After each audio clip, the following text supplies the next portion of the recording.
Mucha gente, vamos a hacer el último live de la semana, bueno, del año, mejor dicho. Vamos a esperar a que venga nuestro invitado estrella, ¿verdad? El siempre esperado José Carlos, ¿verdad? Y vamos a hablar acerca de historia de la hispanidad. Uy, ¿cómo le hago aquí?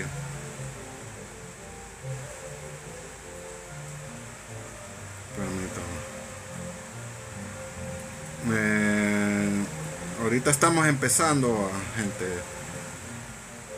Vamos a hablar acerca de la hispanidad, una breve resumen, ¿verdad? Y quiero ver.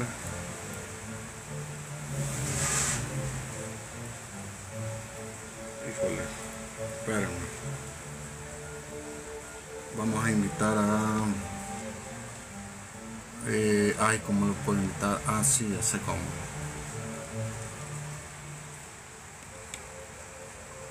Ah,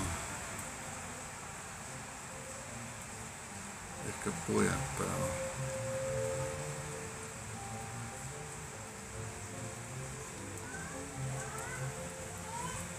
¿Dónde está derecha?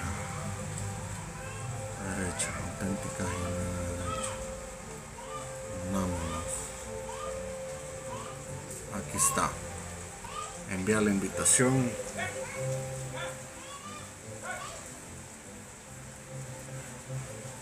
Ya enviamos la invitación, a ver si nos llega. A tío Carlos, aquí vamos a invitar a tío Carlos. Uy, ahorita me quieren arrancar la cabeza. Bueno, ¿qué vamos a hablar? Hoy en día vamos a hablar de historia de la hispanidad, ¿verdad? Vamos a terminar este tema con el año porque fue muy interesante, la verdad. Y fue un tema que tocamos bastante en otra página. Y estuvo bastante curioso, interesante. Nosotros somos personas que estudiamos la historia, ¿verdad? Al menos yo no soy profesional en esto, ¿verdad? Pero sí soy alguien que trata de nutrirse de libros, ¿verdad? Y pues ahí pues estamos esperando al invitado, ¿verdad? Permítame, vamos a invitar a otras personas.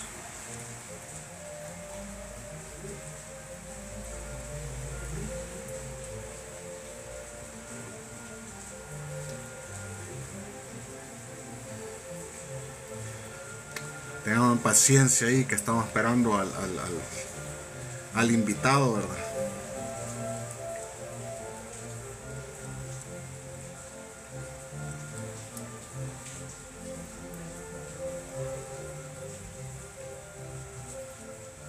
Uy.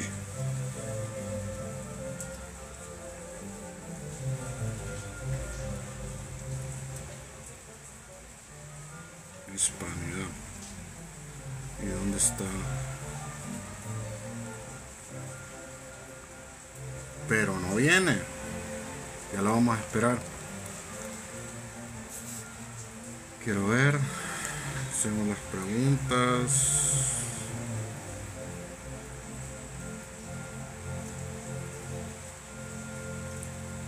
Ya va a aparecer por aquí, ¿verdad? Bueno, ¿qué vamos a hablar hoy? Como les había comentado, vamos a hablar algunos puntos así, breves, ¿verdad?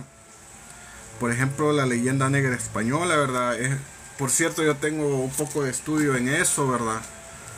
Y pues he leído el libro de Imperiofobia de Elvira Roca Barea, una filóloga española que la verdad ha hecho un importante avance en el estudio de la leyenda negra española. Es un tema bastante apasionante. Y está muy interesante la verdad el libro porque no solamente habla, digamos, de España, sino que habla acerca de los imperios, ¿verdad? Cómo los imperios fueron surgiendo a partir de los siglos, ¿verdad? Y también cómo es que los percibían los adversarios. Este, digamos, es una como especie de cuestión que no tomamos muy en cuenta, ¿verdad? Por ejemplo, cómo se percibía el Imperio Británico en el momento de su auge, ¿verdad? Aquí lo toca ese tema. Cómo se percibe incluso Estados Unidos, ¿verdad? En el poder que tiene, ¿verdad? Hoy en día y pues desde el siglo XX, ¿verdad? Cómo se percibía el Imperio Romano en su época, ¿verdad? Con los enemigos que tenía, ¿verdad? Son cuestiones que no tocamos mucho. Y de hecho, pues, lo del Imperio Romano es bien interesante. Ya les voy a comentar por qué. El Imperio Romano tuvo un montón de enemigos, ¿verdad? Ustedes sabrán, ¿verdad? Los griegos, por ejemplo, los judíos, ¿quiénes más? Otras tribus bárbaras, ¿verdad? Entonces, el Imperio Romano, los intelectuales que habían de estos enemigos, digamos, hablaban cosas del Imperio Romano, a cosas malas, terribles. Y pues los judíos, pues obviamente no los querían mucho a los romanos, ¿verdad? Como por ejemplo, ¿verdad? Ahorita estoy haciendo tiempo porque estoy esperando ahí el invitado especial. Vladi.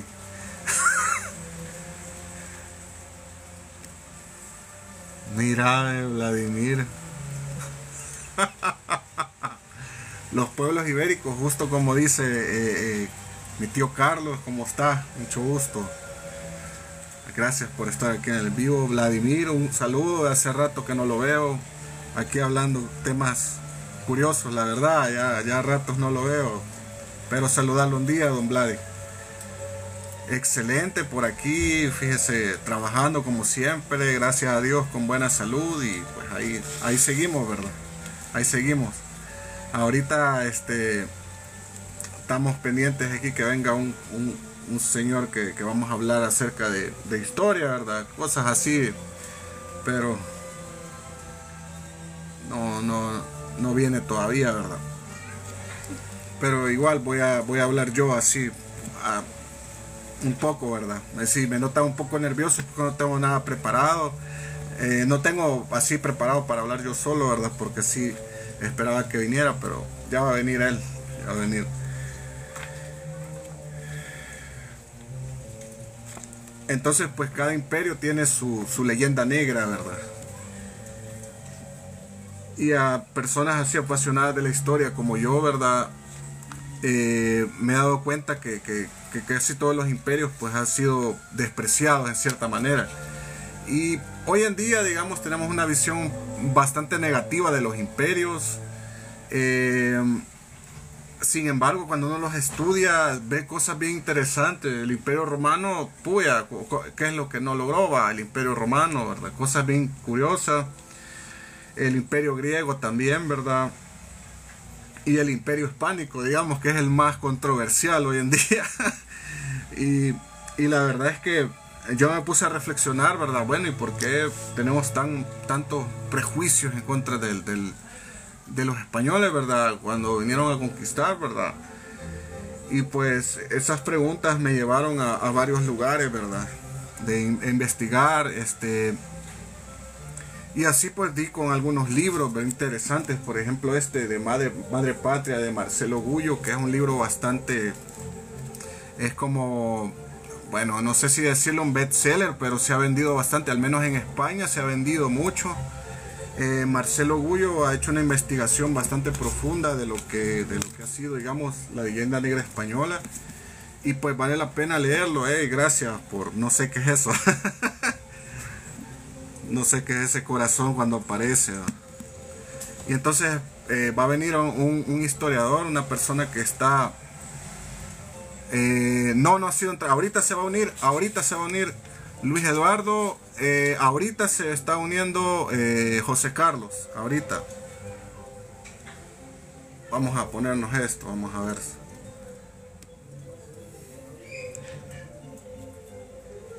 No, ahorita es que estaba rellenando aquí. Aquí se nos está oyendo ya el anfitrión, el maestro que nos va a enseñar ahorita de cosas bien interesantes. Ya esperamos un momento que se va a unir y vamos a empezar con la cuestión. Buenas noches, José Carlos, ¿qué tal? ¿Cómo está?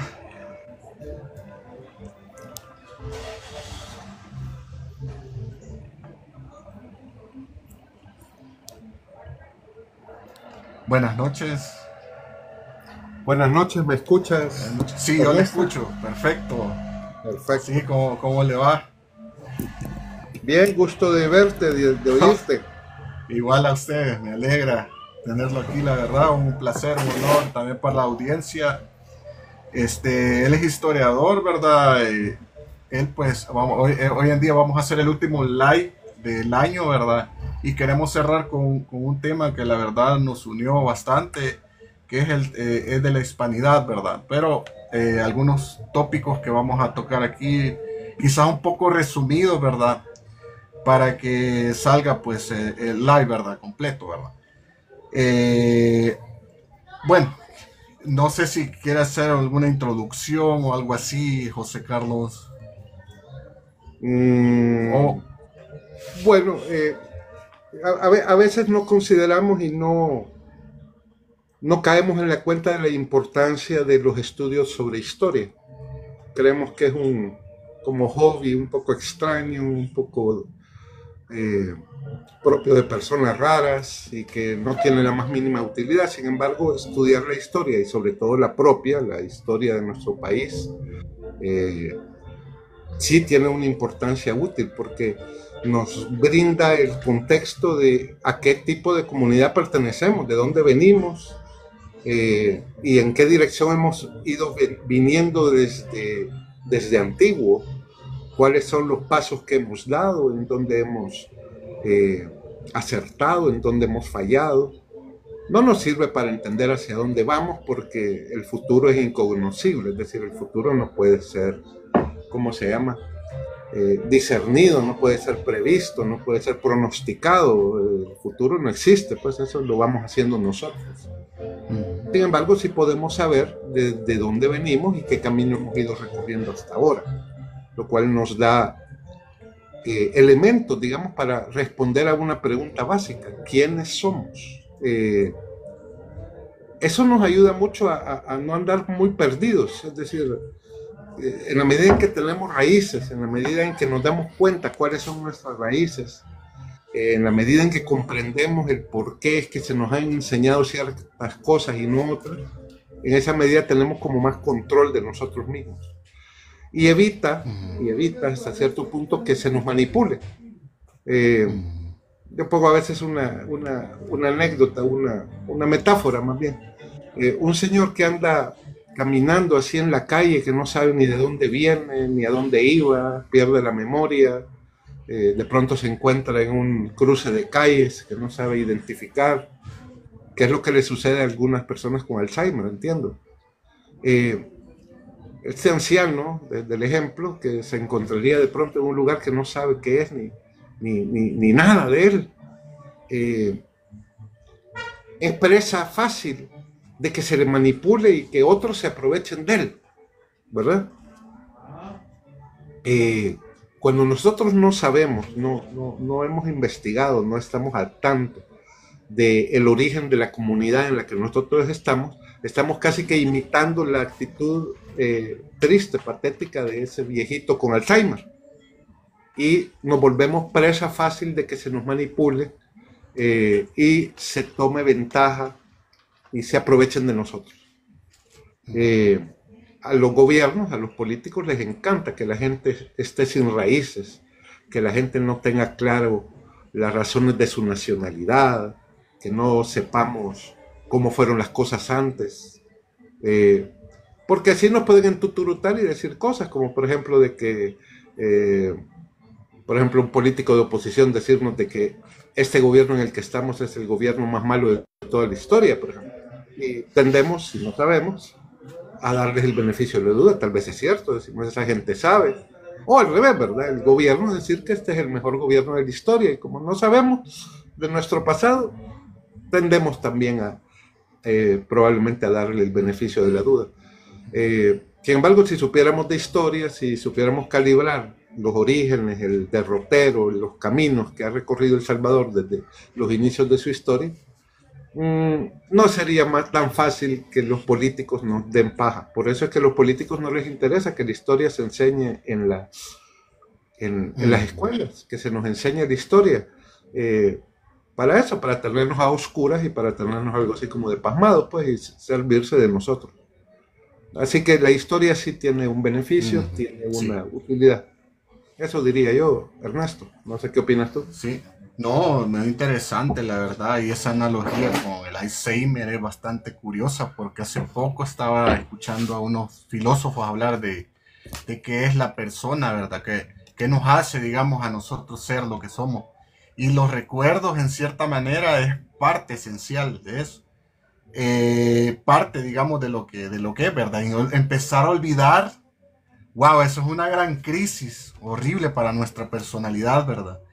Obviamente no dejamos de ser personas por eso, porque nosotros somos de naturaleza racional, ¿verdad? Sustancia individual, de naturaleza racional, según Boecio, ¿verdad? Sin embargo, sí que es muy importante recordar, y quizás una personalidad de una sociedad depende de que también recuerda su historia. Así, por ejemplo, qué sé yo, los alemanes saben muy bien su historia, ¿verdad? También los griegos, ahí los rusos, ¿verdad? Hoy en día, ¿verdad? A pesar del conflicto que hay, bueno, saben muy bien cuál es su historia, ¿verdad? Y en cambio, creo que en la Hispanoamérica tenemos un problemita, que es el que ya vamos a ir abordando rápido. Yo Es no, la... yo, yo Perdón. no exageraría tanto el conocimiento de la historia que tienen los europeos occidentales. Ok, Creo que qué ellos también interesante. están en una gran crisis.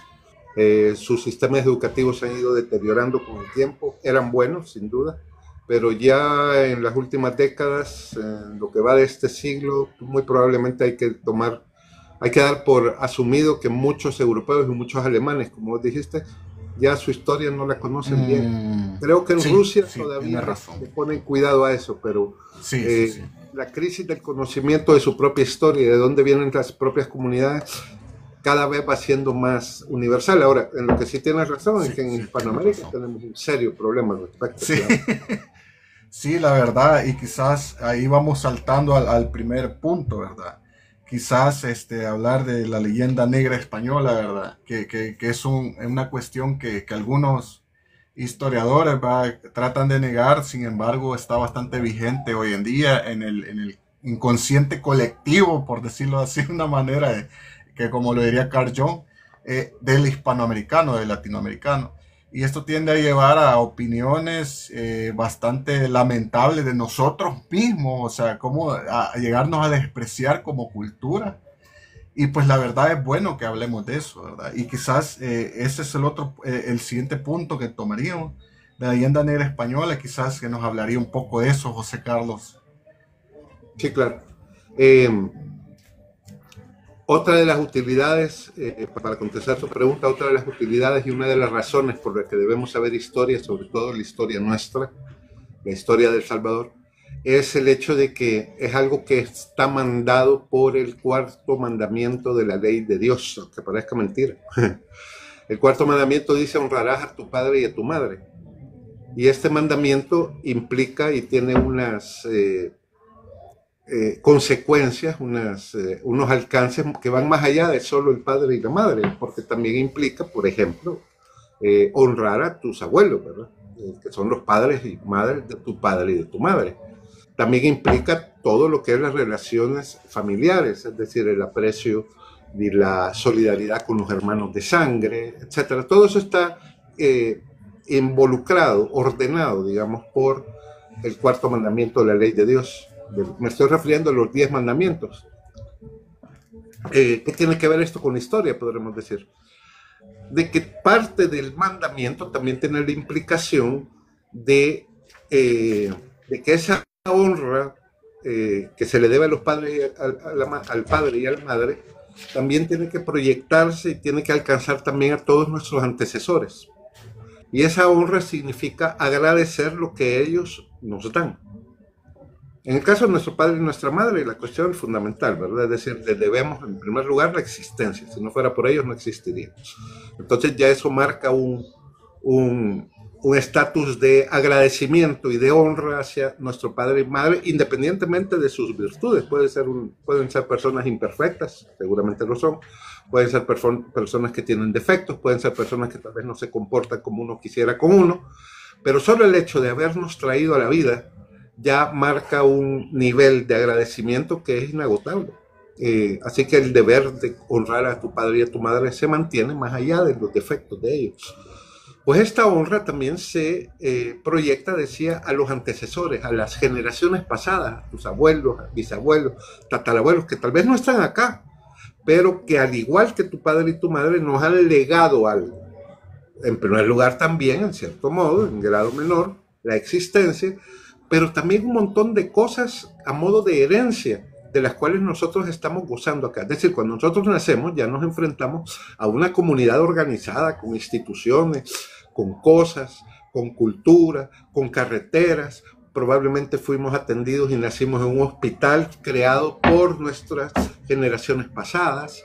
Para llegar a ese hospital tuvimos que ir por carreteras construidas por nuestros antecesores y las generaciones pasadas, y son cosas que deben agradecerse porque forman parte de nuestro propio yo y de nuestro propio crecimiento y existencia. La escuela a la que fuimos o la universidad a la que tal vez fuimos también, son cosas que no se crearon ahorita, sino que han sido creados por nuestros antecesores y que nos sirven y nos ayudan. Y que no hemos tenido que correr nosotros con los costos de construirlo. Entonces, el patriotismo es precisamente la concretización de esta honra a las generaciones pasadas por lo que nos han legado. Y ahí viene religión, cultura, música, cuestiones materiales, cuestiones espirituales, literatura, de las cuales nosotros nos vemos beneficiados. Entonces digamos que la historia es como hacer una especie de recuento, de inventario de todo aquello que hemos recibido de nuestros antepasados. Y eso nos lleva a saber valorar esa herencia, primero identificar qué es lo que nos han dejado para saber exactamente qué es lo que debemos agradecer y qué es lo que debemos, además, y aquí viene la parte importante, cuidar y transmitir a las próximas generaciones, es decir, a nuestros hijos. Toda esa gama de procesos, toda esa estela de procesos que se originan en la cuestión de la honra a nuestras generaciones anteriores es complejo, pero es lo que nos brinda el marco, el contexto en el que nuestras vidas se desarrollan y dentro de las cuales nuestras vidas tienen sentido.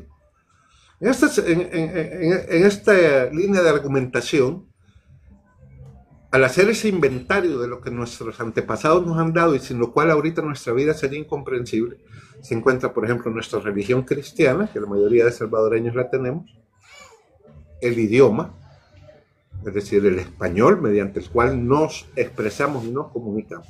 Parémosle aquí, va, un rato, con estas dos cosas, fundamentalmente, que son de carácter, digamos, una mezcla de carácter espiritual y material. ¿De dónde vienen estas cosas? Viene de la participación de la cultura y de la civilización española en la conformación de nuestra identidad cultural y nacional. Y entonces, al hacer este inventario de cosas que hemos recibido de nuestros antepasados, nos damos cuenta de que esa intervención, esa realidad de la existencia, del aporte de España, de la cultura española a nuestra nacionalidad, es enorme, enorme y enriquecedora. Claro, para darnos cuenta de eso hay que estudiarla, hay que penetrar en los libros de historia, saber qué es lo que nos trajeron, cuáles fueron los costos, cuáles fueron los beneficios. Entonces aquí es donde entroncamos con la leyenda negra. El problema es que España a lo largo de los siglos ha tenido enemigos, bueno, como todas las naciones y todas las culturas, todas las civilizaciones tienen civilizaciones, culturas y países que les adversan. En el caso de España los ha tenido bastante porque su papel en la historia ha sido fundamental. España durante siglos fue la primera potencia de carácter mundial. que fue precisamente durante ese tiempo en la que El Salvador nació surgió como nación, se constituyó como nación. A veces creemos que El Salvador surgió en 1821 con nuestra primera independencia, pero no.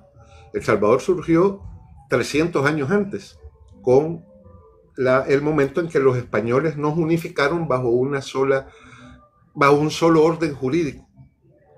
Antes de esa unificación bajo un solo orden jurídico, que en El Salvador, en el caso de El Salvador, estamos hablando más o menos ahí de 1525, El Salvador no existía como nación, éramos un territorio, digamos, si abarcamos el territorio actual de El Salvador, hace 500 años estaba habitado por un conglomerado de tribus que en primer lugar hablaban idiomas diferentes, en segundo lugar no se sentían identificados en un solo pueblo, y en tercer lugar además pasaban guerreando y destruyéndose entre ellos sin la más mínima solidaridad.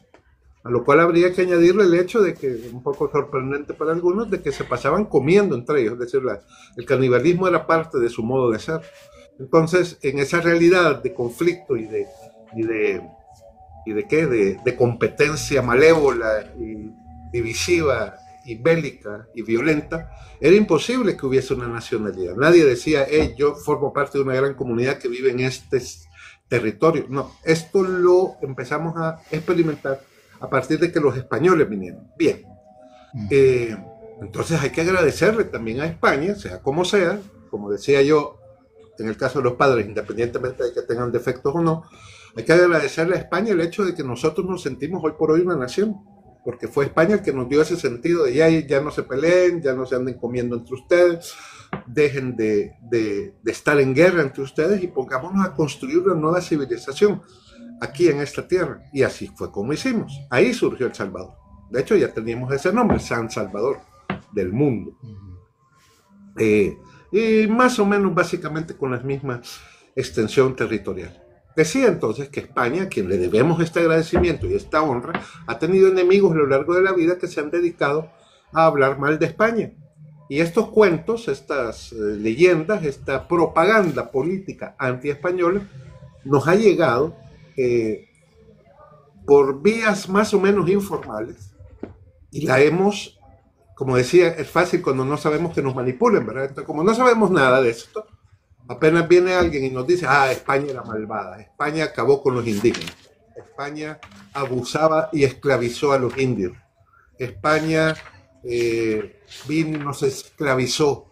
Y entonces oímos esas cosas y como no tenemos conocimiento de ningún tipo, porque nunca hemos leído nada de nada, tendemos a darle credibilidad, a darle el beneficio de la duda, y eso lo que hace es entuturtarnos, pues, confundirnos, meternos en más confusión. Y parece mentira, pero ese tipo de cosas que corresponde al ambiente histórico, tiene la inmensa mayoría de veces connotaciones de carácter político. ¿Quiénes son hoy por hoy los interesados en meternos mentiras sobre España, por ejemplo? Y en hacer que le agarremos tirria a ese legado que nos dieron nuestros antepasados. Démonos cuenta que la inmensa mayoría de nosotros tiene apellidos que son de carácter español, porque prácticamente nuestro árbol genealógico está entroncado con más de algún español, también con indígenas, pero normalmente los apellidos son españoles. Enríquez, Rodríguez, Alas, Parada, Menéndez, Galvez, etc. Todos esos son apellidos de carácter español, pues.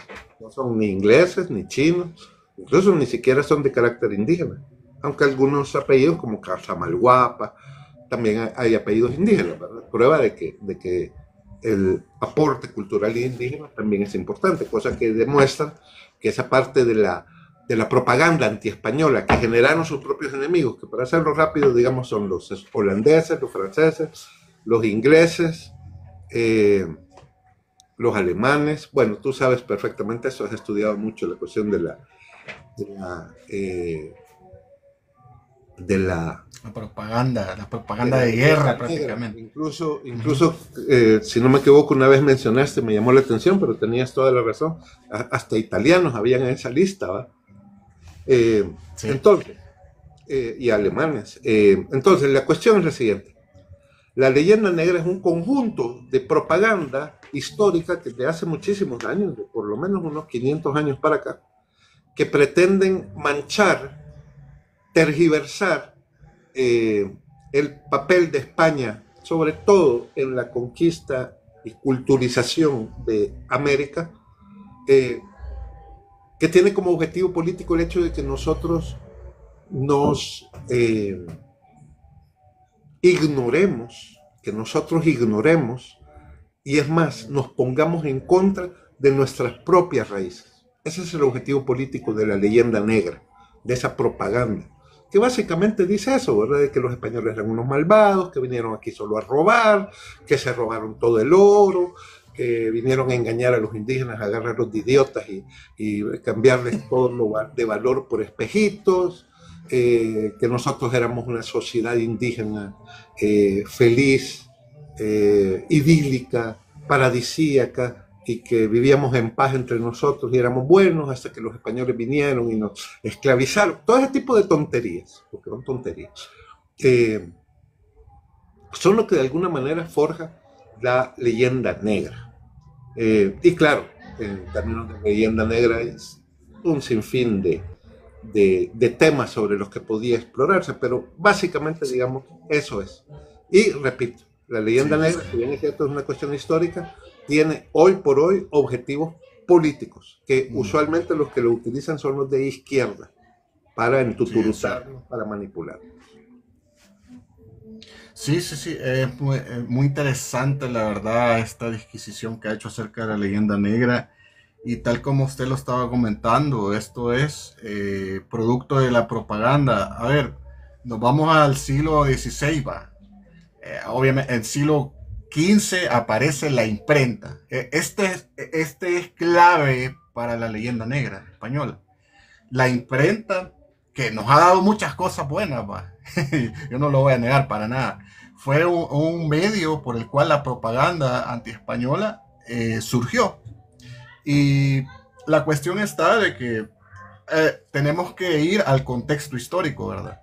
Tal como lo había comentado una vez, José Carlos, nosotros tenemos que entender de que Inglaterra no era lo que es hoy Inglaterra, ¿verdad? Alemania no era lo que hoy es Alemania, ni Holanda. Eran reinos bastante, por decirlo en esa época, famélicos. Y que pues estaban, digamos, ahí peleando por el poder con el Leviatán, que era, digamos, España, que era dueña del mundo prácticamente. Entonces, se fueron por todos lados, ¿verdad? Y uno de esos lados para atacarlo fue la propaganda. A veces en algunas cositas podían tener algo de razón, pero lo magnificaban a tal punto de que la gente veía ahí panfletos, ¿verdad? Escritos hablando mal de cuestiones que pasaban, que ni siquiera sabían que si pasaban o no aquí, sino simplemente lo compartían, ¿verdad? También de ahí surge, digamos, esta leyenda negra en contra del catolicismo. De hecho, cuando Martín Lutero empieza la revolución protestante, ¿verdad? Y pues empezamos a ver bastantes panfletos anticatólicos. Hay muchas personas que hoy día, para terminar, ¿verdad? Porque este es un tema grandísimo que un día lo vamos a tocar en profundidad. Para terminar, solamente decir que mucha gente que hoy repite estas cuestiones de que españolas que nos robaron el oro, que no sé qué, simplemente están repitiendo una propaganda de guerra del siglo XVI. Pongámonos a pensar un poco en eso. Uy, ¿qué pasó? Se salió. Nos dejó. Espera, creo que se salió. Bueno, ya va a regresar, tal vez. No sé qué le pasó, pero quiero ver. Híjole, se nos fue. A ver si puede regresar. Aquí está de nuevo, no se preocupe. Estamos de nuevo ahí, en vivo. Uy, espérame, ¿qué pasó? Invitado. Ahí está, se fue la...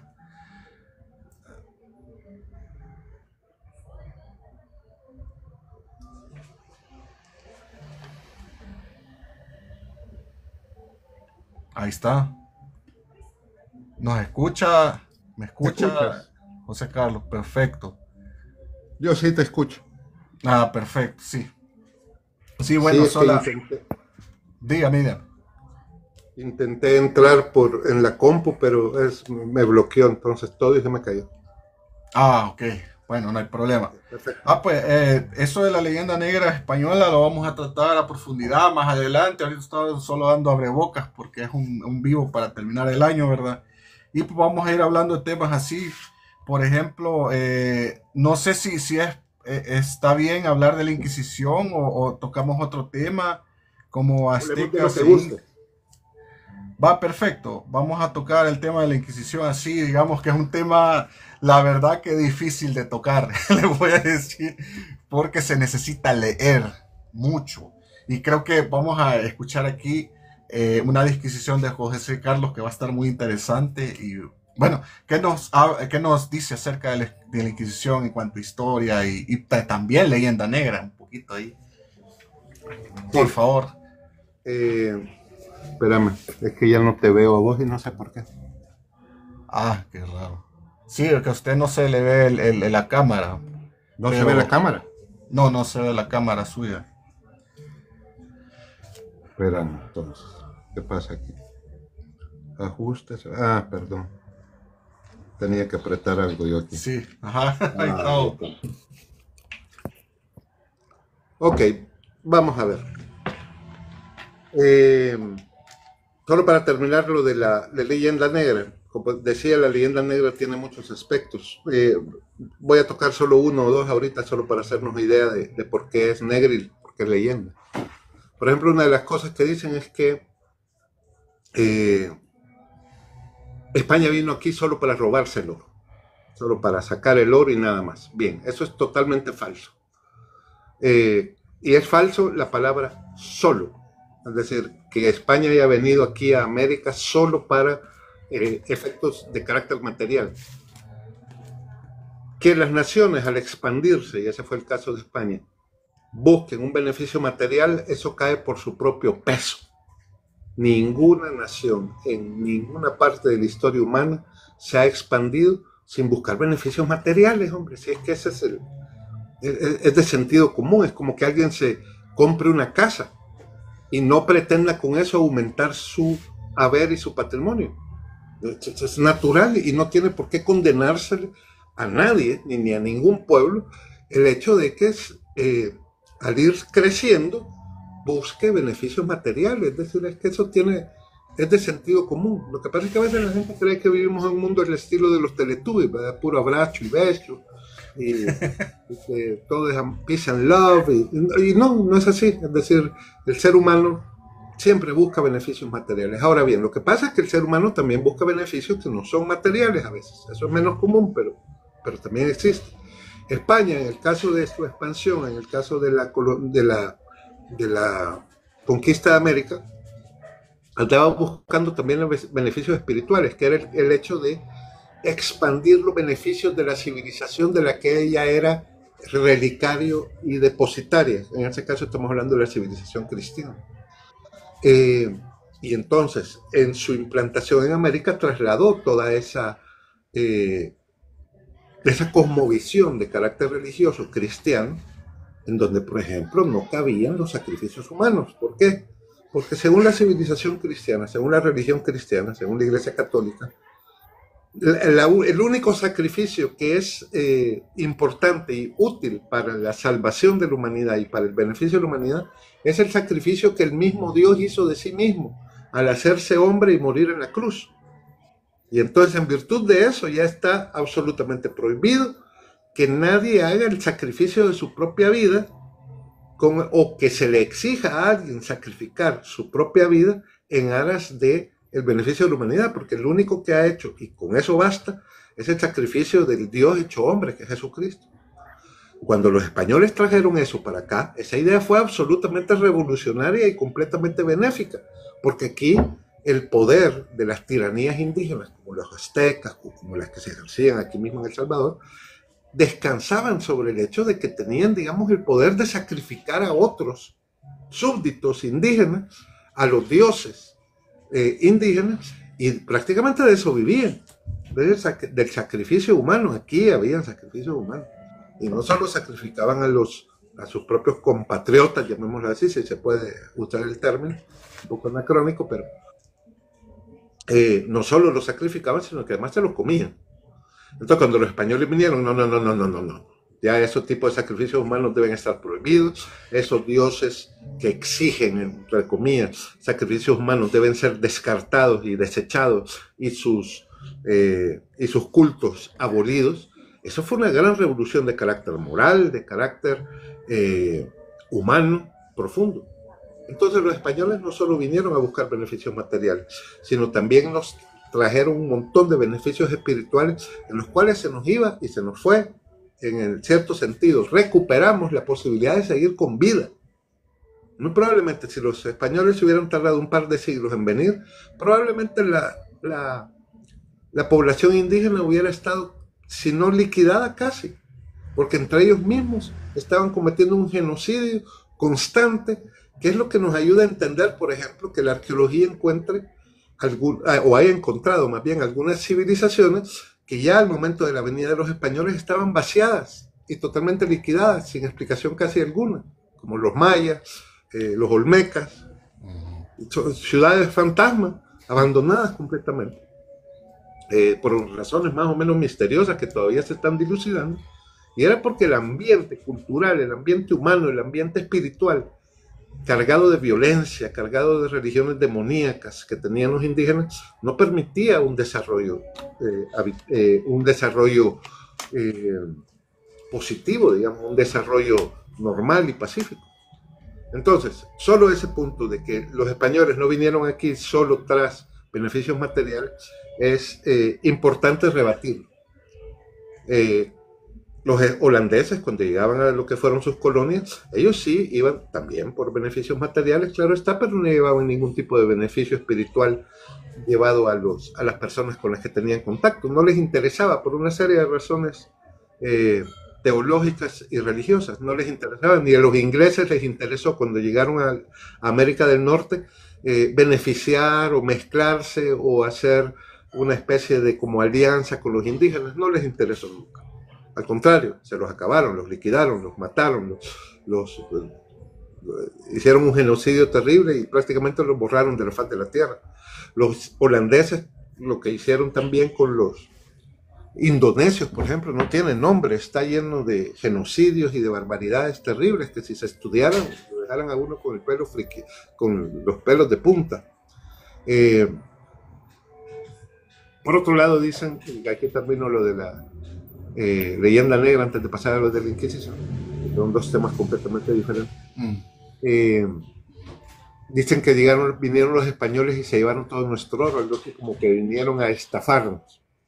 Bueno, digamos varias cosas. En primer lugar, los metales preciosos, y hablo específicamente de la plata y del oro, aquí en la América precolombina no tenía ningún valor. Me refiero, ningún valor de carácter económico. No era moneda, no se usaba para el intercambio.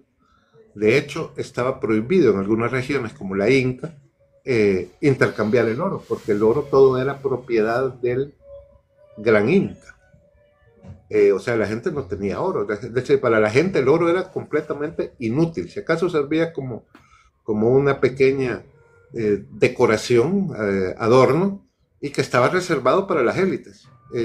Pero no tenía un valor económico. Como aquí, por ejemplo, las bolsas de plástico desechadas, por ejemplo, no tienen valor económico para nosotros. Si viniera es una metáfora estúpida, pero usámosla porque es útil. Si viniera una civilización extraterrestre a decirnos, terrícolas, venimos a llevarnos sus riquezas, ajá, ¿qué tipo de riqueza quieren?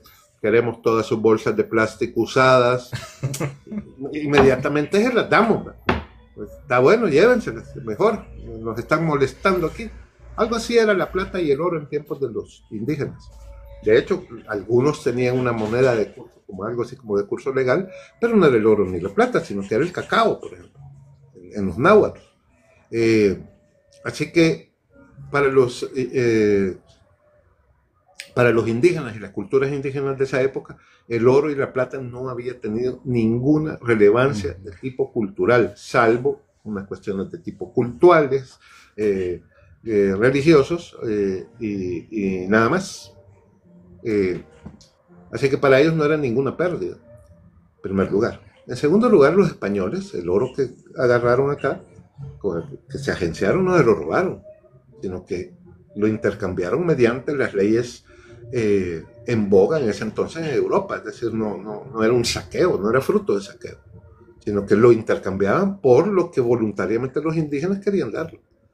Además, los indígenas no tenían una cultura de extracción del oro, ¿no? Aquí no habían minas, es decir, no a gran escala por lo menos, ¿no? De oro de plata, ¿no? El oro lo sacaban casi del que andaba ahí circulando por los ríos, no le ponían gran esfuerzo. ¿Por qué? Porque no tenía valor económico. Bueno, en segundo lugar, tercer lugar, perdón, primero que los indígenas no le daban valor económico al oro y a la plata, nunca se lo habían dado, y se lo empezaron a dar ya cuando los españoles se establecieron acá y se empezaron a cruzar con ellos. Segundo lugar, los españoles no obtuvieron eso a las malas. Yo digo, parece extraordinario que lo diga así, pero tendríamos que acudir y desgranar más las cuestiones. Lamentablemente ahorita no tenemos tiempo. Y en tercer lugar, que es lo más importante, los españoles no se llevaron ese oro para España. Es decir, todo ese oro y toda la plata que se extrajo, digamos, durante toda la época colombina, post-colombina, se quedó aquí en Hispanoamérica y sirvió para fortalecer la posición económica de España y básicamente de Hispanoamérica española alrededor del mundo. Es decir, el peso español, que estaba hecho de plata, prácticamente fue la columna vertebral alrededor de la cual se construyó todo el entramado económico globalizante que nació de la vuelta al mundo que le dio Sebastián Elcano a la Tierra. Es decir, a partir de ese momento de la expansión española en América y de su circunnavegación del globo con Fernando de Magallanes y Sebastián Elcano, empezó y nació lo que hoy conocemos como globalización. Entonces, un gran aparato económico que prácticamente vinculaba todo el planeta empezó a forjarse, y eso se forjó precisamente sobre los metales preciosos basados aquí en Hispanoamérica. O sea, no solo nos benefició aquí en Hispanoamérica durante lo que mal se llama colonia, durante nuestra pertenencia a la colonia española, no solo benefició a Hispanoamérica todo ese metal extraído, sino que además benefició al mundo entero. Pero no se iba para España, es decir, para España solo se iba el impuesto debido, que era como del 20%, que era el quinto rey. El 80% del oro y de la plata obtenida en América se quedó aquí se quedó. Y en medio del mercado libre, del mercado libre que estaba generado por la misma protección de las leyes de España, que por cierto, y aquí termino con el último caso de la leyenda negra, que decían que vinieron a esclavizar a los indios. No, aquí al principio sí hubo ciertos casos donde los españoles empezaron a esclavizar a los indios, pero se detuvo rápidamente en los primeros años. La misma reina Isabel prohibió eso, que se esclavizara a los indios, y estaba terminantemente prohibido. No solo estaba terminantemente prohibido, sino que esas leyes se cumplían porque gozaban de la vigilancia y de la vigilancia de la jerarquía de la Iglesia Católica, que cuidaba de los indígenas como que si fueran niños. Así que no hubo esclavización de indios, no lo hubo. Por eso es que tuvieron que traer, en algunos casos de las colonias en donde el trabajo manual era casi a nivel industrial, tuvieron que traer negros, esclavos de África, pero a los indígenas, Dios guarde, se les esclavizara. Es decir, era un delito y estaba totalmente prohibido, y no se hacía. Por mucho que nos quieran convencer de que sí, nunca se hizo así. Bien, ok. Pasando de lado entonces a la cuestión de la Inquisición. La Inquisición es algo así, o está clavado en nuestro imaginario, en la propaganda negativa que tiene la Inquisición, algo así como un grupo de señores fanáticos, obtusos, ignorantes, monjes medievales, ciegos a la ciencia, que odian la ciencia y la racionalidad, supersticiosos que andan con antorchas queriendo ahí evitar primero que la gente haga ciencia para que se quede tonta y supersticiosa, y que andaba siguiendo castigando, digamos, a la gente por no ser católica y obligándole a ser católica por la fuerza. Bien, algo así parece ser la Inquisición. Y que como que la Inquisición forma parte esencial, digamos, de la Iglesia Católica y por lo tanto es una cosa mala. Además que torturaban a la gente. Es casi una, no sé, algo así como que fueran los Stormtroopers de la Guerra de la Galaxia, la gente mala, malvada,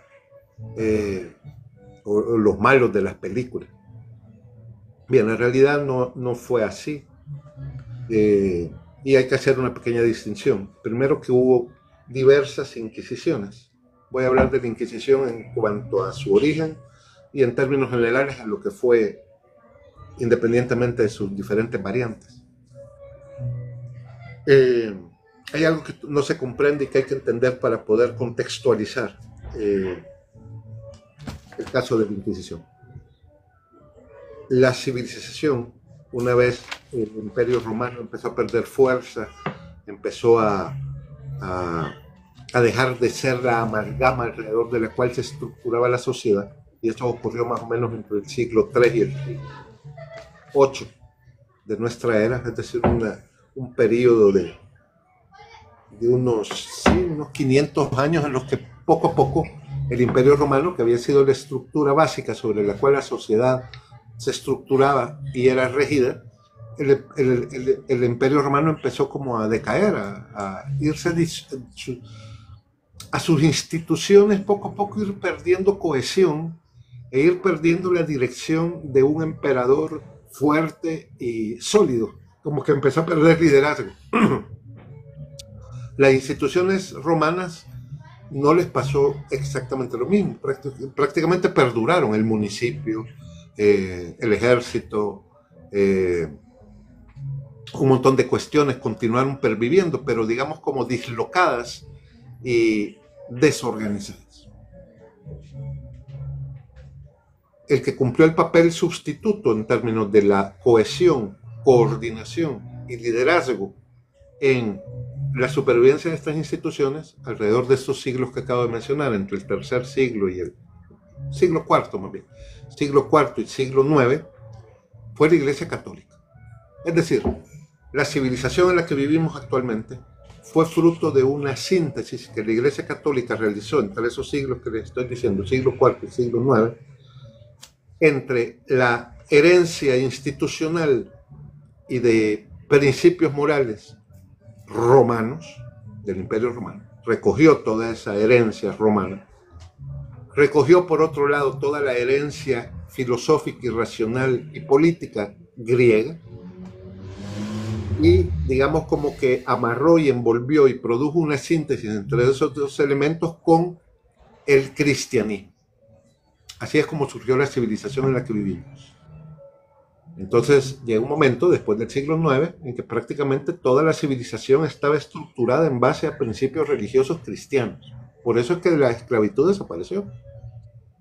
Es una de las grandes cosas que la humanidad le debe al cristianismo, por ejemplo. A ver, antes todo estaba basado en esclavitud.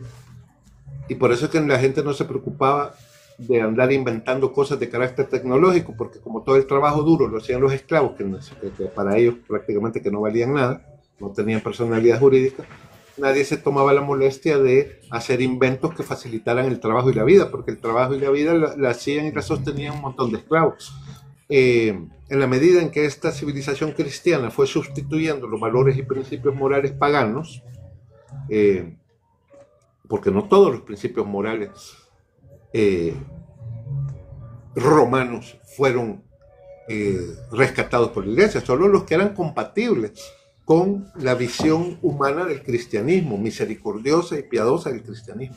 Habían ciertos valores en la sociedad griega o en la sociedad romana que no eran, digamos, rescatables, pues, y se dejaron fuera, como por ejemplo el de la esclavitud.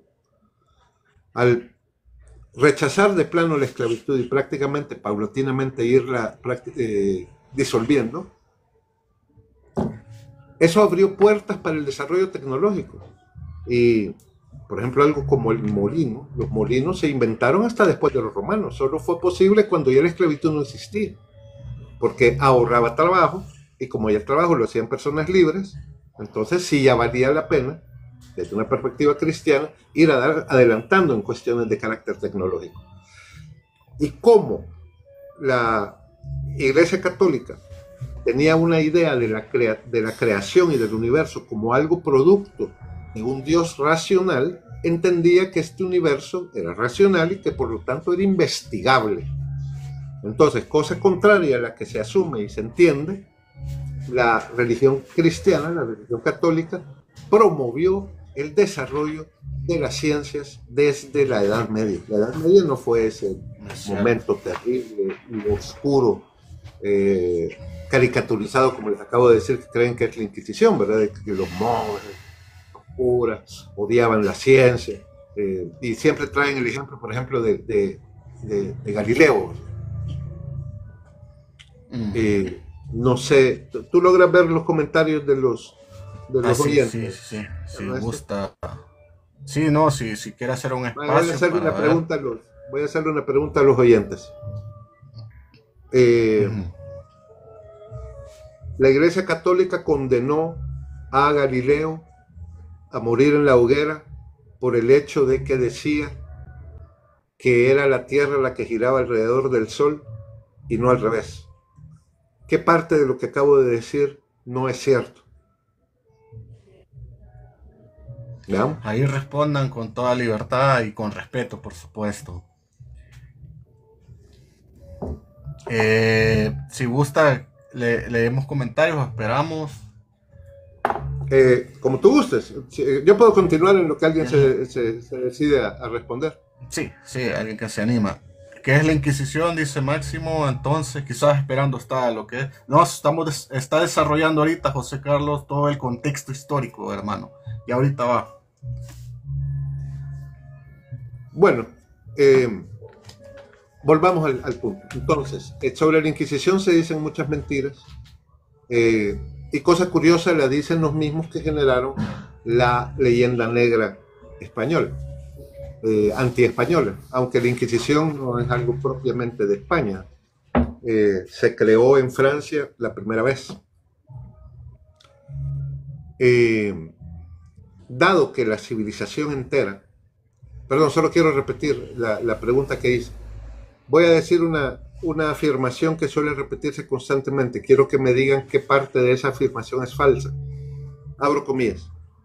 Galileo Galilei, el astrónomo, fue condenado por la Inquisición a morir en la hoguera por sostener que es la Tierra la que gira alrededor del Sol y no al revés. Cierro comillas. ¿Qué parte de esa expresión es históricamente falsa? Quiero saber. Bien, ok, mientras alguien se anima a contestarlo, continúo. Esta conformación de la sociedad alrededor de los principios cristianos prácticamente le dio un nuevo impulso a la civilización. Se habla mucho de la primavera carolingia o incluso de la primavera medieval, porque fue un crescendo, una explosión, un renacer impresionante de las ciencias. Prácticamente todas las ciencias encontraron su desarrollo casi definitivo durante la Edad Media, creado también y favorecido este desarrollo y este crecimiento por la fundación de las universidades. Las universidades es una creación de la civilización cristiana en tiempos de la Edad Media, que eran lugares, hoy ya no lo son tanto, pero llegaron a ser y estaban diseñadas así desde el principio para hacer foros en donde se debatieran las cosas y se llegara a la verdad a través de la investigación racional y del uso de las ciencias. Es decir, eso lo inventó la Iglesia Católica, no lo inventó otra gente, no lo inventaron ni los chinos, ni los musulmanes, nadie. Es decir, fue la Iglesia Católica en la Edad Media.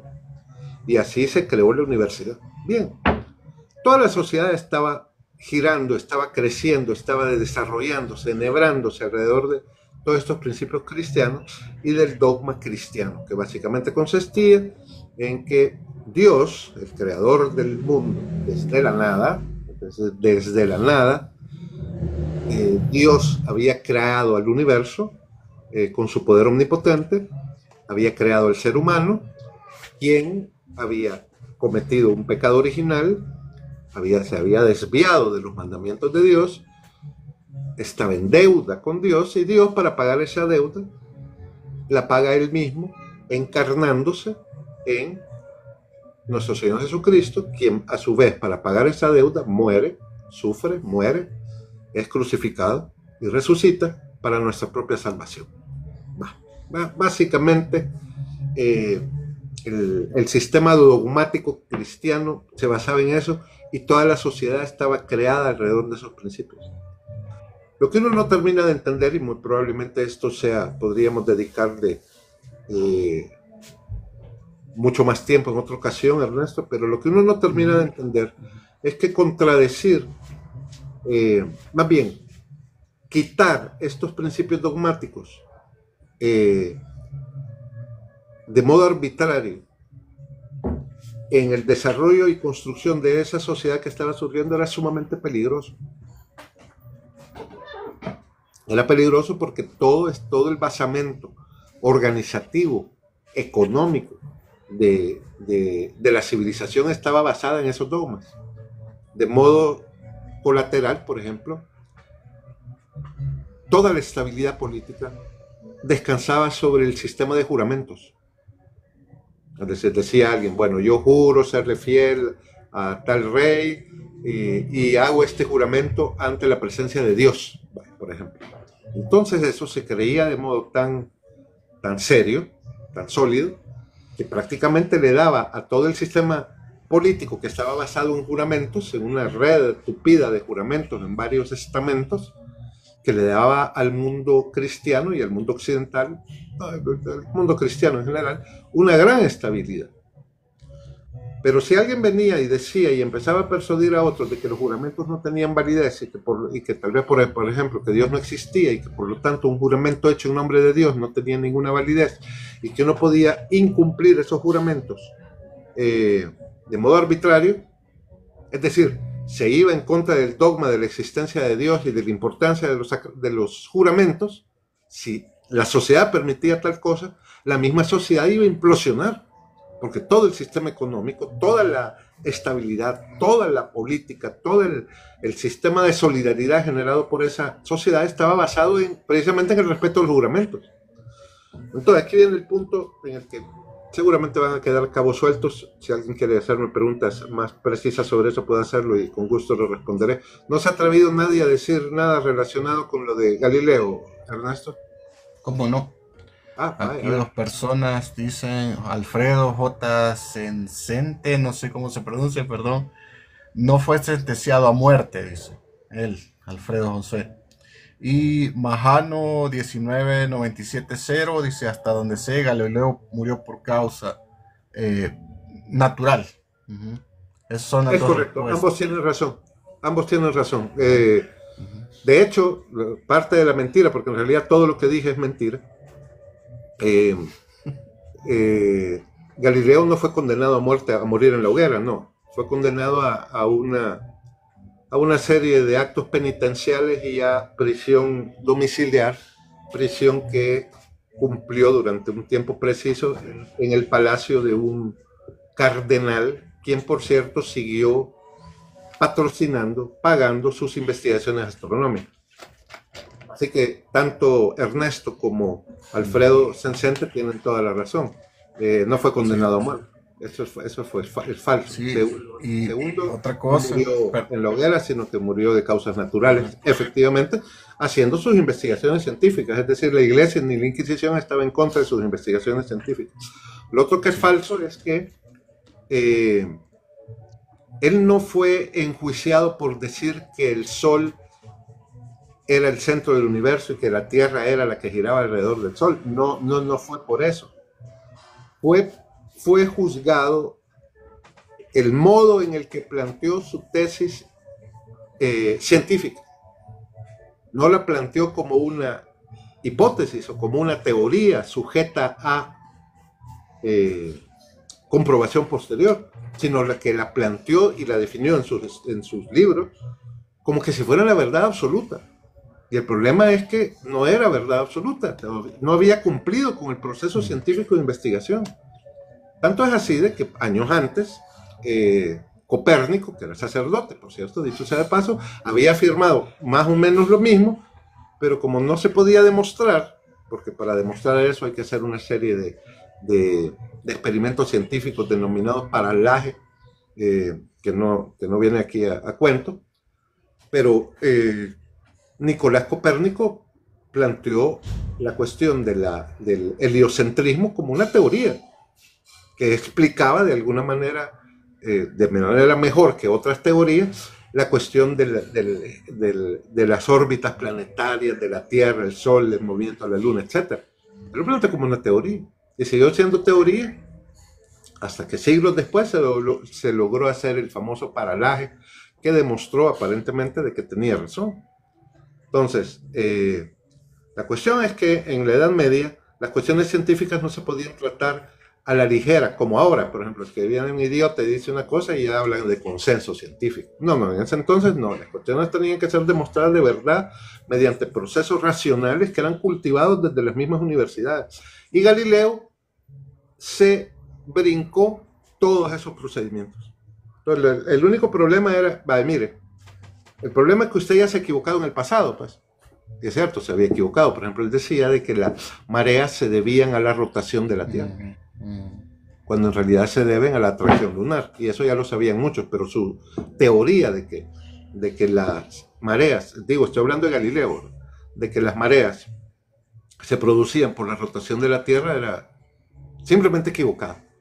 Usted ya se había equivocado en el pasado. Entonces, usted ya se ha equivocado en el pasado y lo peor que usted siempre comete la tontería de decir de que ya sus investigaciones son ya la última palabra de Dios. De hecho, una de las cosas que decía Galileo es que el Sol era el centro del universo y que por eso es que la Tierra giraba alrededor del Sol. No es así. El Sol, ya está demostrado astronómicamente, no es el centro del universo. De hecho, algunos dicen que ni siquiera el universo tiene un centro, porque algunos dicen que es infinito. Y es más, algunos afirman de que incluso no siendo infinito, no es posible determinar el centro del universo. Bueno, sea como sea. El hecho es que el juicio a Galileo no fue sobre básicamente lo que él estaba expresando, sino el modo anticientífico, realmente anticientífico, en el que lo estaba expresando. Vale. Pero este ejemplo sírvanos para entender cómo es que muchas mentiras y leyendas se afirman con respecto a la Inquisición que no son ciertas, ¿verdad?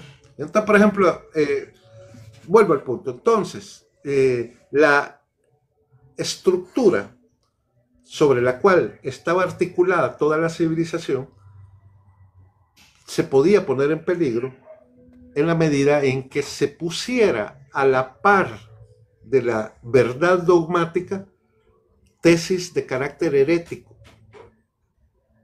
¿verdad? Como por ejemplo el hecho de que los juramentos no tenían ninguna importancia. Ahí se acababa ya el capitalismo en ciernes, que se basaba fundamentalmente en la palabra dada a través de juramentos. Eso es difícil de que lo entendamos ahora, pero en aquel entonces era de lo más sencillo del mundo. Alguien juraba algo y lo cumplía, señor. Así de simple. Eso ya para nosotros es un poquito raro. ¿Pero por qué? Porque la gente sí creía que Dios existía y punto. Y no solo se decía que Dios existía solo porque sí, sino que había modos racionales, y lo sigue habiendo, de demostrar la existencia de Dios y de darle un tono,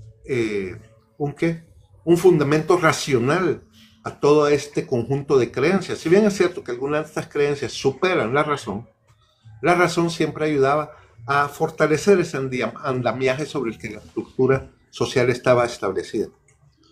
Entonces la herejía, es decir, el sostener de modo persistente algo contrario al dogma, habiéndose demostrado que no era cierto ni dogmático, era uno de los más grandes peligros que la civilización podía afrontar, porque la condenaba prácticamente a destruirse desde sus bases. Dicho de otra manera, Lo que acabo de decir se traduce, digamos, básicamente en lo siguiente que voy a decir. Las herejías eran, al mismo tiempo que ideas religiosas X, profundamente subversivas. Profundamente subversivas porque de dárseles, ¿cómo se llama? Patente de existencia junto a la verdad, iba a producir el hecho de que la sociedad no iba a tener valores sólidos sobre los cuales asentarse. Esto aquí suena un poquito, ¿cómo se llama? Extraño. Sí, extraño, en primer lugar extraño, pero iba a decir otra palabra, un poco como vago, anticuado, abstracto, ajá, ¿y eso qué significa? Anticuado, quizás. Sí, exactamente. Todo ese montón de cosas. Lo cierto es que hoy por hoy estamos experimentando las consecuencias. Estamos experimentando hoy por hoy las consecuencias de haber dejado que las herejías tomaran patente de corso y se igualaran de modo arbitrario con el dogma establecido. ¿Cuáles son esas consecuencias? El hecho de que actualmente estemos en medio de un genocidio universal en el cual centenares de miles, millones de niños son asesinados en el vientre de su madre a través de la legalización del aborto a nivel universal. Este era el tipo de realidades que en la Edad Media, antes de que todo se derrumbara, querían evitar. O el hecho de que ya sea absolutamente normal, por ejemplo, de que a los viejitos hay que matarlos porque la eutanasia aquí, la eutanasia allá. Ese era el tipo de cosas que la civilización occidental, que la civilización cristiana de aquel entonces quería evitar. De hecho, una de estas herejías que resultaron ser profundamente subversivas es la herejía cátara, que se dio más o menos ahí por el siglo XII, entre el XII y el XIII, digna de estudio. No voy a profundizar ahorita sobre la herejía cátara, pero es algo sustancial que cualquier persona que se precie de amar y de defender la civilización cristiana debería conocer, porque fue la primera amenaza seria de carácter teológico y filosófico a la existencia de la civilización misma. Eso sucedió ahí por el año 1100 y 1200. Les hemos dicho aquí de que los cátaros, esta herejía, era profundamente subversiva y peligrosa. La Inquisición se creó para luchar contra esta herejía en particular. Bien, entonces digamos, voy a usar un ejemplo que es absolutamente indebido, pero un poco para que nos vayamos. La Inquisición era una especie de tribunal investigador, de agencia investigadora antisubversiva, y que su jurisdicción estaba limitada a los que eran cristianos. En ese entonces solo católicos, porque la reforma vino muchísimo después. Esta secta herética era, digamos, como lo fue en algún momento el Partido Comunista en los países hispanoamericanos o a nivel mundial. Es decir, era un grupo de personas que estaban queriendo subvertir todo el orden político, económico de una nación o de una civilización y contra los cuales había que luchar. Y de hecho se luchó, y gracias a Dios se les terminó derrotando. Los cátaros, la herejía de los cátaros era eso, era un movimiento subversivo que pretendía darle vuelta a toda la sociedad para permitir, por ejemplo, la cuestión de la homosexualidad. Es decir, los cátaros tienen unas grandes semejanzas con el movimiento progresista actual.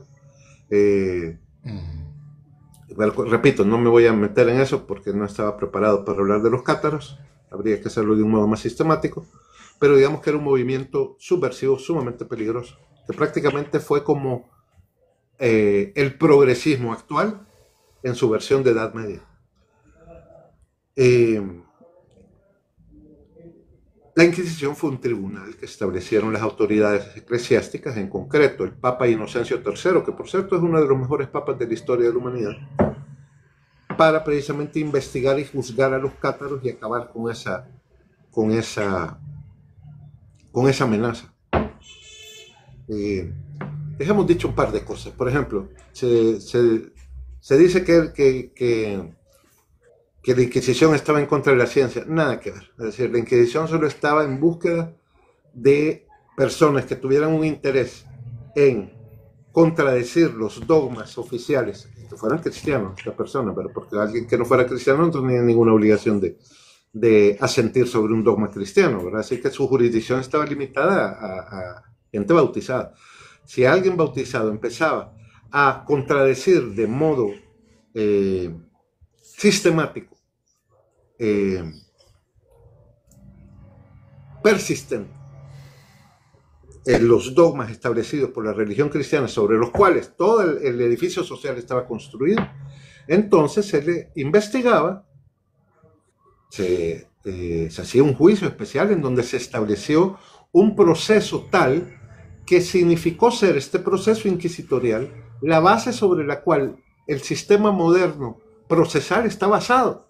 Es decir, las mejoras que la Inquisición estableció sobre el proceso procesal penal fueron de tal carácter que prácticamente todo el mundo los adoptó porque significó una mejoría con respecto a antes. Por ejemplo, antes no había mucho orden en eso, había muchas características del sistema penal romano o bárbaro germano que se había asumido y existía, en donde la tortura era de lo más normal. Y no solo es que fuera normal, que sigue siendo normal, es decir, la tortura sigue utilizándose hoy por hoy. El que crea que estamos en tiempos modernos en los cuales la tortura ya no existe, realmente se está chupando el dedo, ¿verdad? La tortura siempre ha existido y existirá. En ese entonces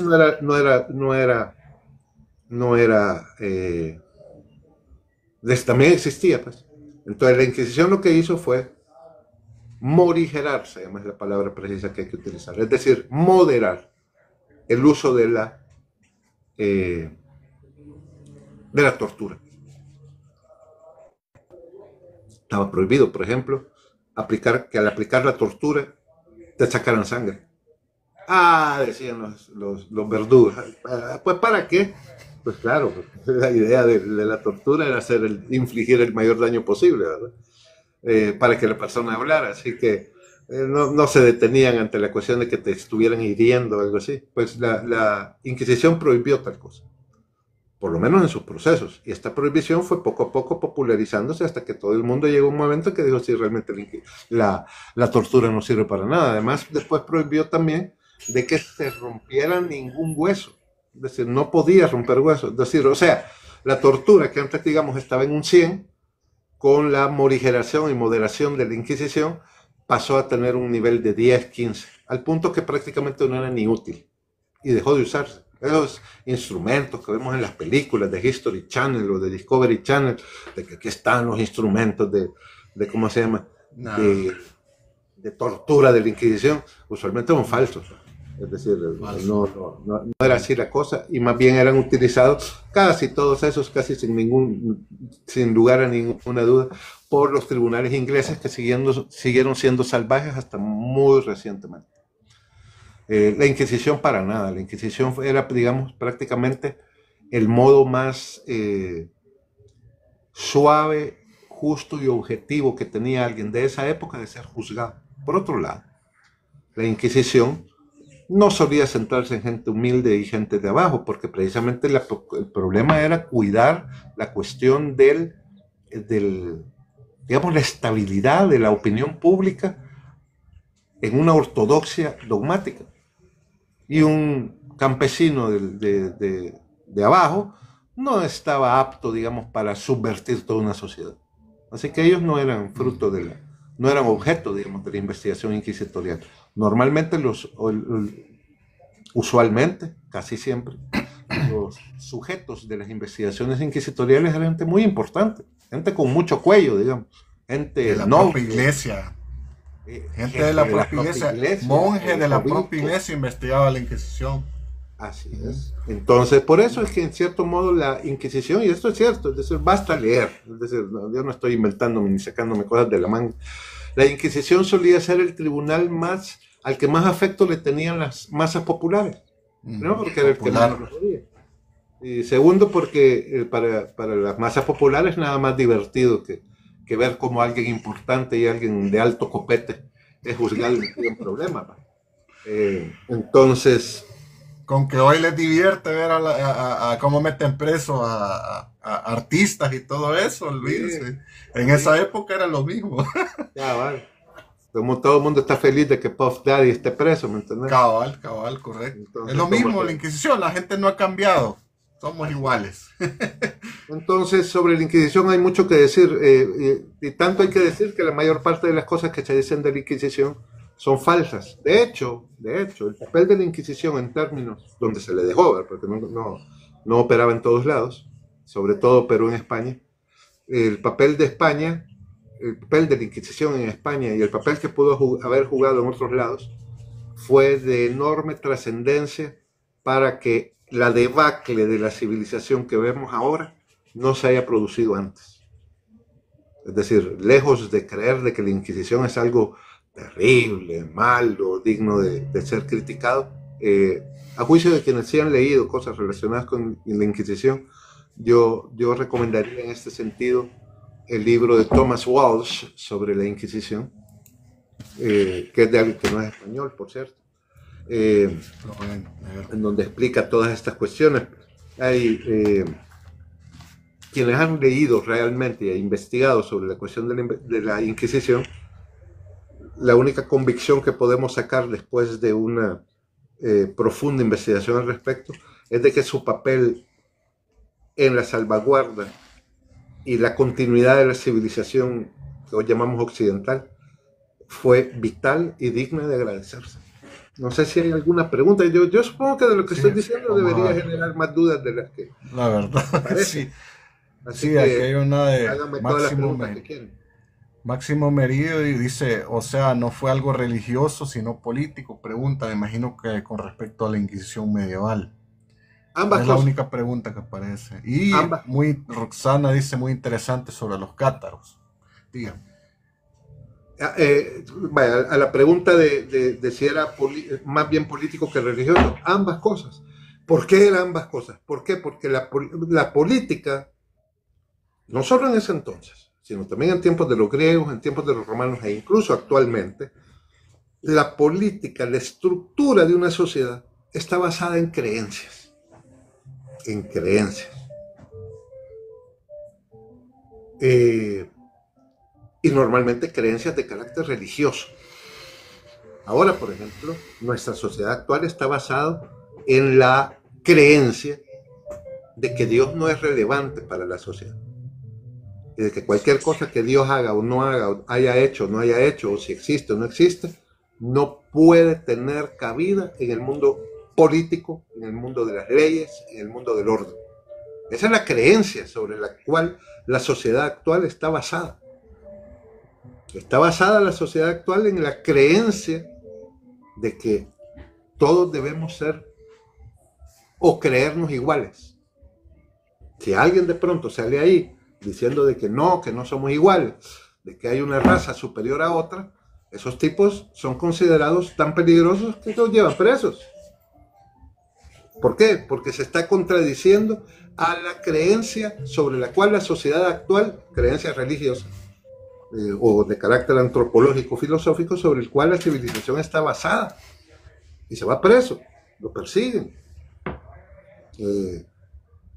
Así que el hecho de que se persigan y que la sociedad se defienda en contra de todos aquellos que quieren poner en tela de juicio las creencias, los principios sobre los cuales una sociedad determinada se basa, no es de ayer, sino que es de siempre.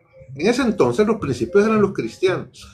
Entonces, ir en contra de los principios cristianos tenía consecuencias de carácter político. Porque toda la política estaba basada en los principios cristianos. ¿Cuál era el principio cristiano sobre el cual estaba basada la política en ese entonces, por ejemplo? Primero, de que los gobernantes eran puestos por Dios. Esa es una creencia. Y eso daba estabilidad al mundo medieval. A nadie se le ocurría, ay, no me cae bien este rey, lo voy a derrocar. No pasaba. Digo, sucedía y cada cuanto, pero no era así de sencillo. Pero también tenía otra consecuencia interesante, contraria a la que nos imaginamos. que era el hecho de que como Dios había dado el poder a ese príncipe o rey en particular, este príncipe o rey tenía una grave responsabilidad de no incumplir las leyes morales que Dios le había dado. O sea, el hecho de que la gente creyera de que tal rey o una dinastía en particular estaba investida del poder divino, no significaba de que esta dinastía en particular o este rey o este príncipe tuviera licencia para matar y un cheque en blanco para hacer lo que dé la gana. Yo soy representante de Dios, así que lo que yo diga es como que Dios lo diga. No, nadie pensaba tal tontería.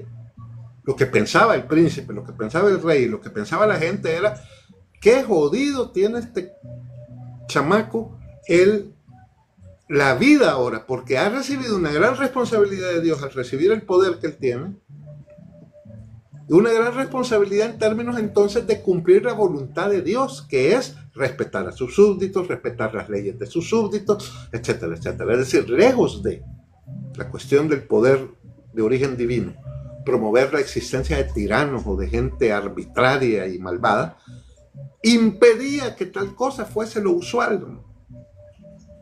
Entonces, ¿cómo los dogmas, la vida dogmática, religiosa, cristiana, empapaba todo el ejercicio de carácter político de ese entonces?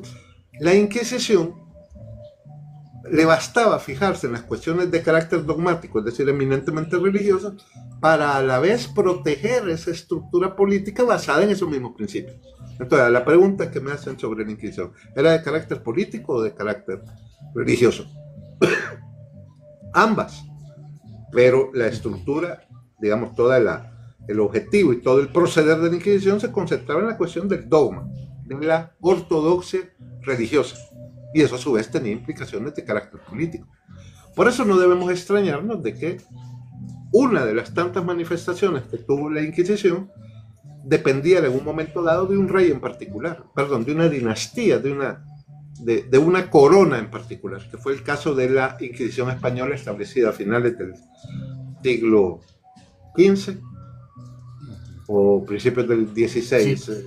El siglo XV empieza como en 1478, por ahí así, por ese año. Más la Inquisición española, a diferencia de la primera Inquisición, no dependía de la jerarquía eclesiástica, no dependía de Roma, del Vaticano, como le decimos ahora, sino dependía de los reyes de España, quienes tenían también el interés en salvaguardar la ortodoxia cristiana. O sea, pero ya no nos podemos, sorprender de que dependiera de un poder político. ¿Por qué? Porque tenía esos dos funciones. ¿Me explico? También de carácter económico, porque toda la vida económica en ese entonces dependía también de estos dogmas. Es decir, no hay sistema económico político o cultural, por ejemplo, que no dependa de creencias de naturaleza religiosa. Todas. En ese entonces, en concreto, eran las ideas religiosas cristianas. Todo eso, por supuesto, se vino al traste después con la falta de unidad cristiana, con la reforma del siglo XVI, pero ya eso es otro asunto del cual no vamos a tratar aquí. No sé si hay otra pregunta con relación a la Inquisición. No, saludos SN, saludos, y bueno, creo que solo eso. Como siempre, Ernesto, yo tengo el problema de que a las 10 me dan knockouts aquí en... Sí. Van a quedar temas fuera de la, ¿cómo se llama? Del vivo. Espérame, dígame. No, 4 minutos ya. 4 minutos, si no me equivoco. Se nos van a quedar temas fuera de aquí, pero creo que estuvo bastante interesante. Y solo una pregunta quizás que contestemos rápido. Bajano dice: ¿y qué pasó con la ejecución de hechicería? Dice. Y creo que se refiere a las brujas. Si nos puede hablar un poco acerca de las brujas, que es un tema bastante apasionante, y la verdad que me ha sorprendido a mí, al menos de la Inquisición española, pero hay que nos coméntenos, don José Carlos. Ok. La Inquisición, todas las Inquisiciones, por lo menos las católicas que hubo, cada vez que le llevaban y le acusaban a alguna señora ahí de bruja, los jueces de la Inquisición se ponían a bostezar y se deshacían de esos casos con rapidez, es decir, prácticamente ni siquiera les daban entrada a los procesos, les parecía que era perder el tiempo en tonterías, así básicamente.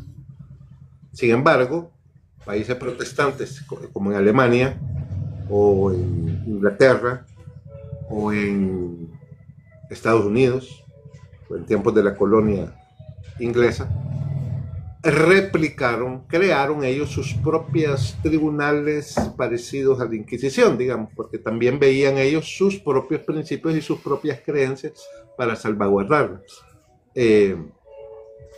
A estas, llamémoslas así, inquisicioncitas, o estos tribunales de carácter protestante, que no eran Inquisición, claro que no, porque la Inquisición es católica. A estos tribunales de carácter religioso protestantes sí les encantaba juzgar la cuestión de las hechicerías. Y hubo una qué fiebre, una moda, digamos, llamémoslo así, una moda perniciosa y terrible, ahí por el siglo, vamos a ver si no me equivoco, siglo XVII, y tal vez por el XVIII, tal vez el XVIII ya empezó a bajar, pero en el siglo XVII hubo una persecución de brujas impresionante, pero en esas áreas protestantes. Ahí se lo tomaban en serio. En Estados Unidos estaban los famosos, ¿cómo se llama?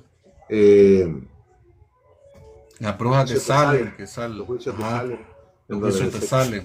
Colgaron a no sé cuántas decenas de personas por cuestiones de brujería. Pero la Inquisición nunca le dio importancia a ese tema. Y sobre hechicería y sobre brujería podemos hablar también largo y tendido, pero sí. Si la pregunta va orientada a la cuestión de la Inquisición. Sí.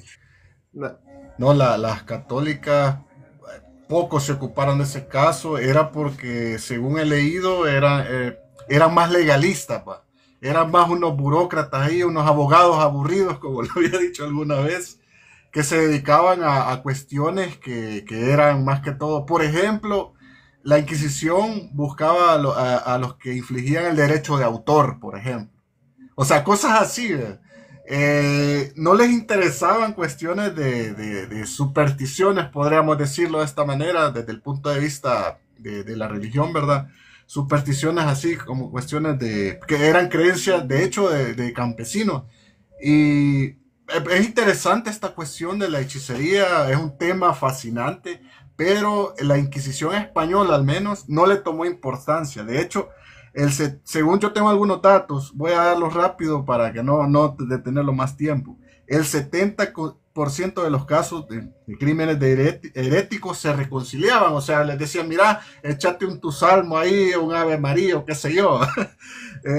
Y pues las brujas que fueron quemadas en España al menos, fue por una cuestión de que hubo, como usted lo había dicho, en el siglo XVII hubo como una persecución de brujas en toda Europa. En España también se dio, fueron apenas 27, pero esperen las comparaciones con otros países. Los protestantes son más de 50,000 personas que fueron quemadas, es cierto, pobrecitas señoras o estas personas que fueron asesinadas, enjuiciadas, ¿verdad? Por esto, pero hay que ver los casos también, porque a veces pueden ser crímenes que eran de hecho.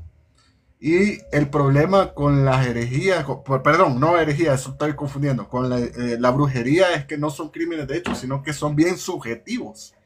Entonces, el protestantismo europeo, ya sea inglés, holandés o alemán, era ya más de carácter subjetivo, o sea, podías cometer crímenes con tu mente prácticamente, digamos, de espíritu así, ¿verdad? En cambio, efectivamente esa es la razón fundamental por las dos cosas que has dicho. Primero, que la Inquisición era totalmente seria y sólida en términos jurídicos y legales. Esas mejoras relacionadas con los procedimientos penales es real, es decir, la mejora, el progreso que el derecho procesal tuvo en manos de la Inquisición fue impresionante. Primero, sí. Entonces era gente seria, pues como vos decís, abogados aburridos. Pues. Tercero, perdón. Y segundo, la inmensa mayoría de todas estas cuestiones de brujas se reducía a que llegaba un campesino o una señora de la tienda y llegaba a decir, miren, mi vecina me ha tirado una maldición. Y entonces todo se prestaba en última instancia a puras rencillas de vecinos que no tenían en el fondo ningún tipo de relevancia con respecto a guardar la ortodoxia del sistema. ¿Me entendés? Sino que eran chambres casi que chambres de alcoba. Entonces, pero la Inquisición a esas cuestiones de brujas nunca les dio mayor cuestión. Claro, la gente le encantaba que la Inquisición se encargue de la vieja que tengo de vecina, que es una gran chambrosa, digamos que es bruja, ¿va? La Inquisición nunca se prestó a ese tipo de cosas, nada más. Porque, como repito, sabía que el peligro no venía, digamos, de la vecina de la fulana, ¿va? Sino que el peligro podía venir más bien de un arzobispo Sí. un poco cucú. Sí, correcto. Sí, no, es más que todo, si tú te metías en cuestiones teológicas era porque eras estudiado, o sea, se metían con las élites, más que todo, ¿verdad? Es como hoy que se metieran con personas así millonarias o intelectuales, ¿va? Pero personas así como, por ejemplo, que somos yo, ¿va? Por ejemplo, que no tengo estudios así serios, ¿verdad? Sería un poquito más difícil, o el señor de la tienda que diga algo. Claro. Para Para terminar esto, hay algo que dijiste que es completamente cierto, que es, espérame, decías algo relacionado, puchi, se me fue, yo estoy viejito, se me están yendo las ideas. Uy, Dios mío, lo de la Inquisición. Bueno, se me fue la idea. Con lo de lo subjetivo era quizás los protestantes del pensamiento subjetivo. No era eso. Bueno, no era eso. Olvidémoslo. Bueno. Ya me voy a acordar un día de eso. Bueno, Ernesto, perfecto, sí, lo vamos a no sé si tenés usted. No, ya solamente eso. Feliz año nuevo, José Carlos, y a todas las personas. Feliz año nuevo para todos, para Alfredo, para Ernesto que comentaron ahí. Para todos los oyentes y los que han comentado y los que no también. Feliz año nuevo, espero que hayan pasado unas felices navidades, tal y como te lo comenté la última vez. La Navidad todavía estamos en la octava de Navidad. Sí. Ahí seguimos en Navidad. Y tenemos Navidad para largo, ya van a venir la fiesta de los Reyes Magos, también parte de alguna manera de la Navidad. Así que podemos seguir con este espíritu navideño en los próximos días. Pues muchas gracias, Ernesto, pase buenas noches. Muy buenas noches, José Carlos. Lo esperamos al próximo live. Te voy a ayudar a salir. Sí, por favor. Ahí estamos. Vaya, solo voy a ir cerrando ahí. Está interesante los temas, va. Puya, sí, son temas bien espinosos, complicados, la verdad. Y José Carlos pues tiene un estudio bastante profundo en estos temas. Y les agradezco a todos ustedes por haber estado aquí. Es el último el live del año, ¿verdad? Lo quería cerrar con temas así, ¿verdad? Lástima que no pudimos,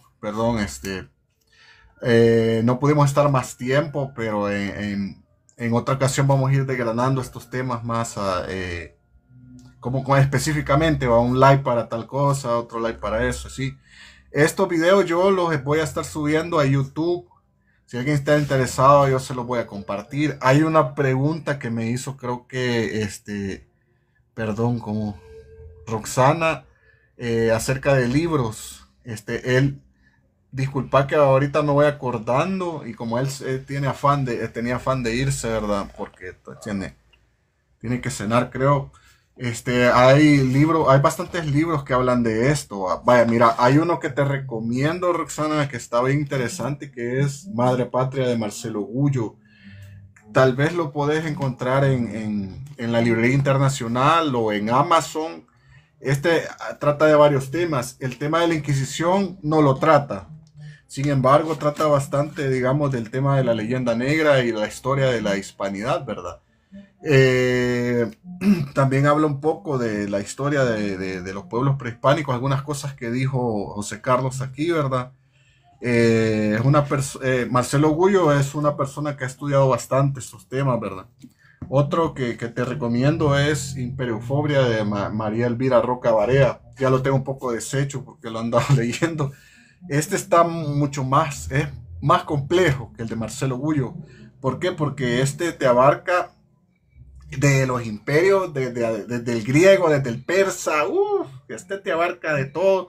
Y lo que te trata de ir construyendo es, digamos, hey, mira, digamos, básicamente lo que te trata de decir, hey, mira, el imperio español no es el único que ha existido, ¿va? Hay un montón más. Y hay bastantes que han tenido... Ah, sí, perdón, aquí dice SN una pregunta. Brother, sos libre de preguntar, a ver si te puedo responder, no sé, ¿va? Dale, dale, hermano, con todo gusto. Como iba comentando, ¿verdad? Te va construyendo, digamos, una historia de los imperios, cómo han surgido, cómo han caído y todas las leyendas que han surgido alrededor de estos imperios, ¿verdad? Y pues se abarca más, digamos, el imperio hispánico, que es al que se trata, digamos, Elvira Roca Barea, ya que es española, ¿verdad? Trata de eso. Y pues te va desgranando, digamos, cada parte, digamos, de la leyenda negra. Imperiofobia. Respondo, imperiofobia, María Elvira Roca Barea. Voy a ver si te lo puedo pasar en WhatsApp, el nombre. También tal vez lo encontrás en la internacional, si no en Amazon. Vamos a ver cuáles son los libros de historia militar del Salvador que me recomiendo. Esa es buena pregunta, fíjate, porque yo no he leído todavía historia militar del Salvador, pero me encantaría.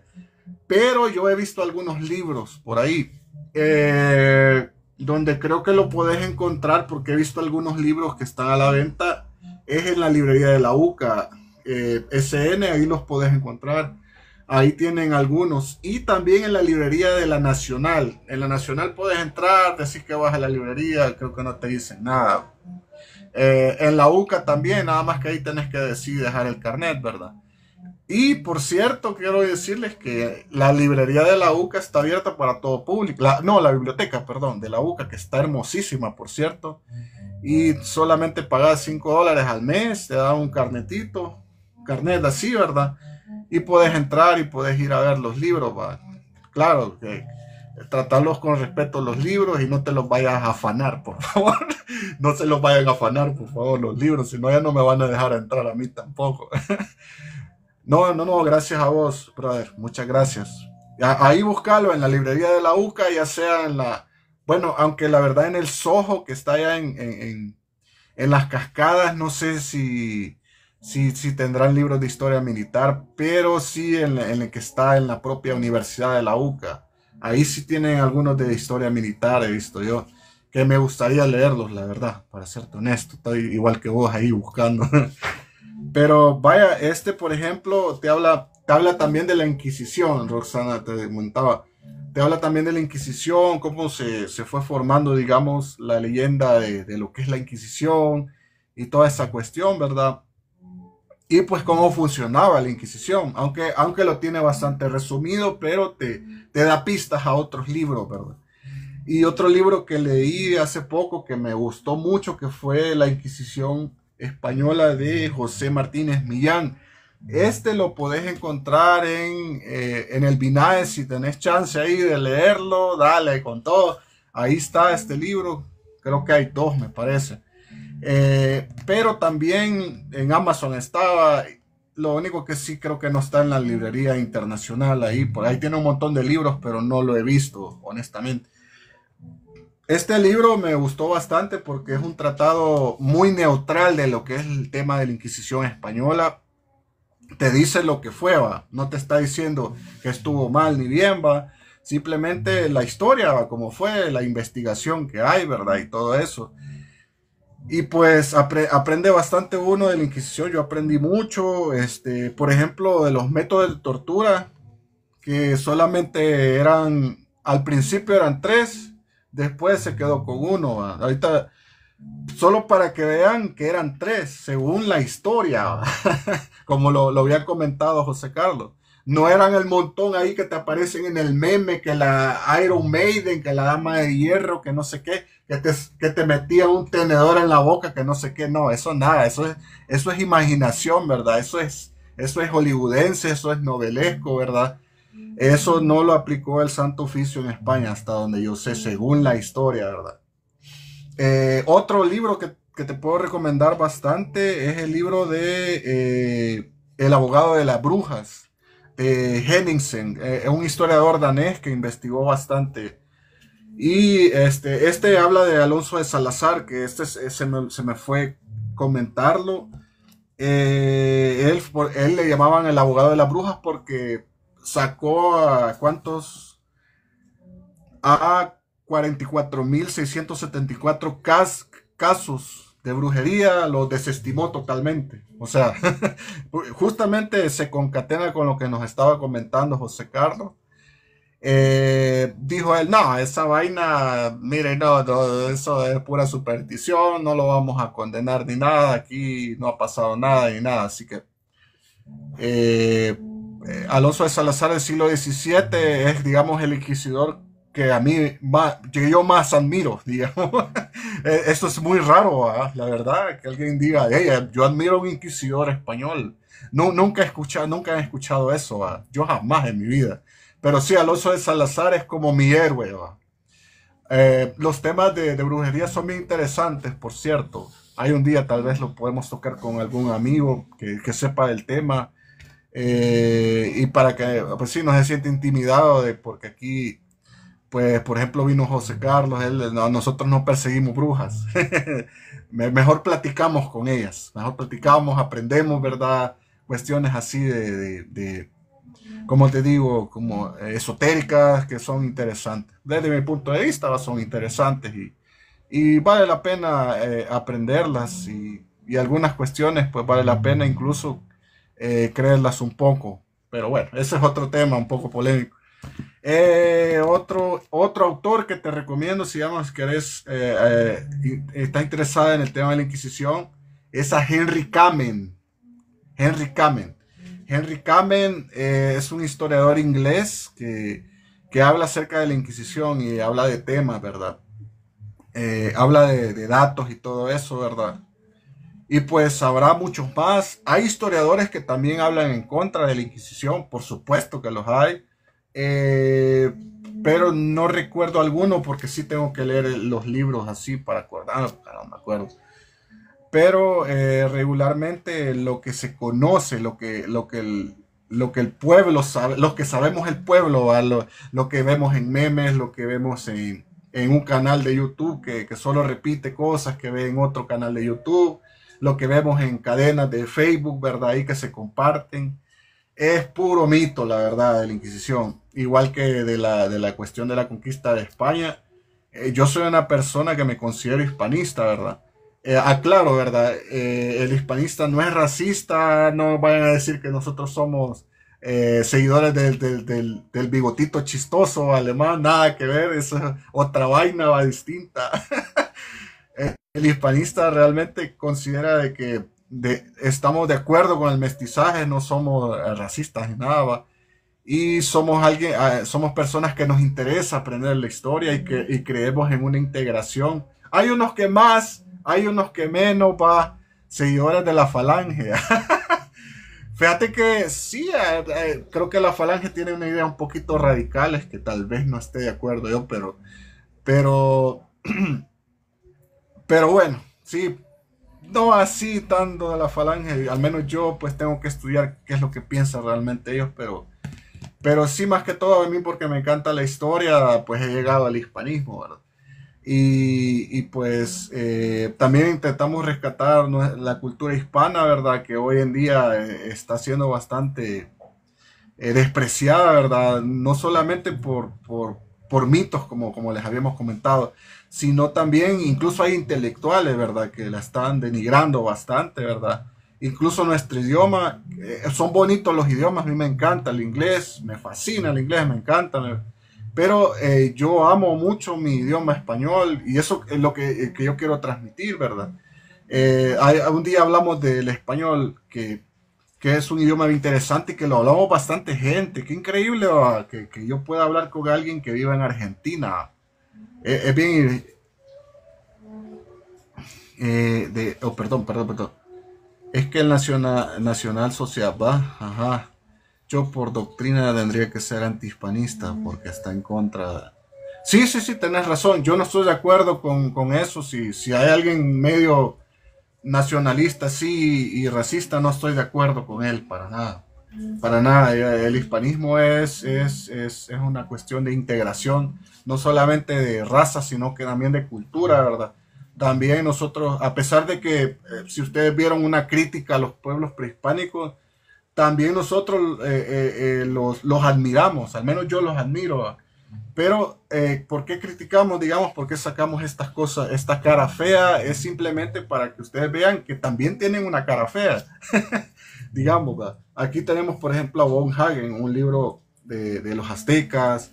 También Jacques Sustel. Hay bastantes que hablan acerca no solo de los aztecas, de los mayas, de los incas. Los incas a mí me parece una cultura fascinante, para serles honesto.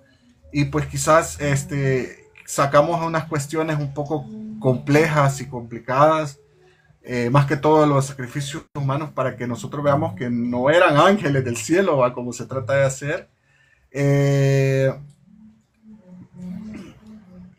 ¿Cómo te digo?